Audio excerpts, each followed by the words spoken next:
aduun dukkanaa jiigatti yoo geeddaramtee nuuf iddoon jirti sodaanne naanee irraafamnu gooftaa wajjiniin hin nyaatamnu.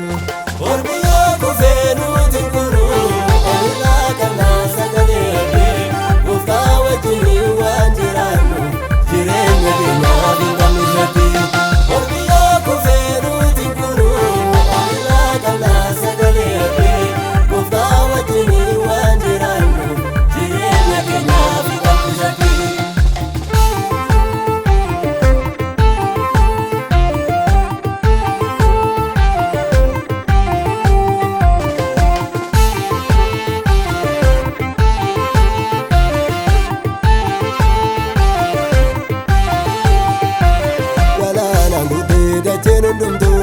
Naasoo yoo dhume uumanni martu roobichi ulfaataan samiirraa dhufe beekaan addunyaa meeqa yoo kufe kan ormaa cabuu riqichi deemsa kan ijoolleessaa gooftaan mijeessa aga boondoonuu waan nyaannu dhabne dhuunfaa jajeera gurruu qilleensa.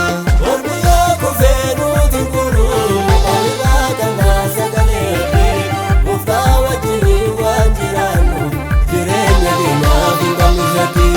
Ormi yoo kufee nuti kunu olirraa qabnaa sagalee gooftaa wajjiniin waan jiraannu jireenya keenyaaf hin qabnu irratti.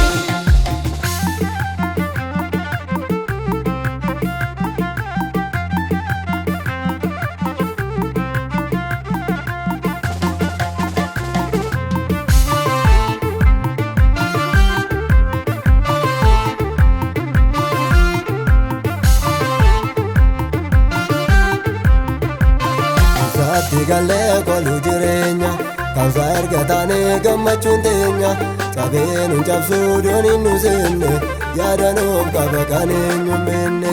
Isaatti galee kolu jireenya kansa erga taanee gammachuun teenya cabeen hin cabsuu dooniin nu seenne yaadanuuf qaba kan eenyuun beenne.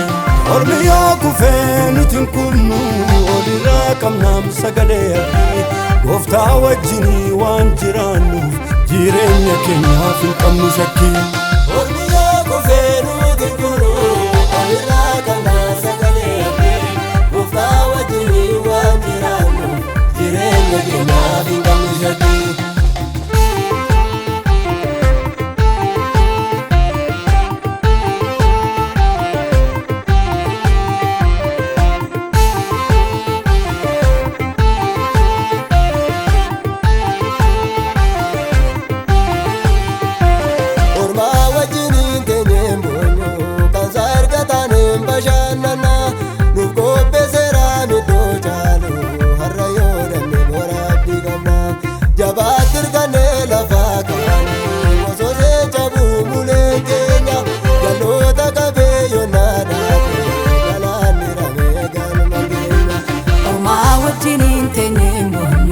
Saayirgataniin bashannanaa nuuf qopheesseera iddoo caalu har'a yoo dhabne boraabdii qabna jabaatti hirkannee lafaa kaane osoo seen cabuu uleen keenya jalloota qabeeyyonnaa dhaabe galaan miramee galma keenya.